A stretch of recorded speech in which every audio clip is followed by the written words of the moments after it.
ಕಲ್ಪನೆಯಲ್ಲಿ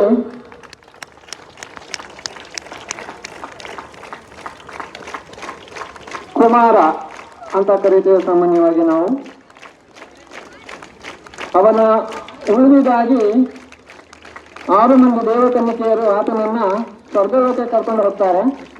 ಸ್ವರ್ಗಲೋಕಕ್ಕೆ ಕರ್ಕೊಂಡು ಹೋದಂತಹ ಸಂದರ್ಭದಲ್ಲಿ ಆ ಸಪ್ತ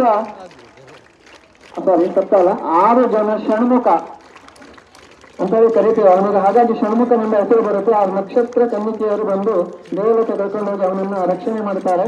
ಹಾಗೆ ನಮ್ಮ ಶಾಲೆಯ ಈ ಫ್ಲಾಗ್ 6 ನಕ್ಷತ್ರಗಳು ಹೊತ್ತುಕೊಂಡು ಹೋಗ್ತಾ ಇವೆ. ನಮ್ಮ ಪುರಾಣ ಕಲ್ಪನೆಯಲ್ಲಿ 6 ನಕ್ಷತ್ರವಾದ ಆಕಾಶ ವೀಕ್ಷಣೆಯನ್ನು ಮಾಡಿದರೆ ಆಕಾಶದಲ್ಲಿ ನಾವು 6 ನಕ್ಷತ್ರಗಳನ್ನು ಗಮನಿಸಬಹುದು. ಆಧುನಿಕ ಯುಗದಲ್ಲಿ ಅಲ್ಲಿ ಸುಮಾರು 9 ನಕ್ಷತ್ರಗಳು ಕಂಡು ಬರುತ್ತೆ ಅಂತ ಹೇಳ್ತಾರೆ.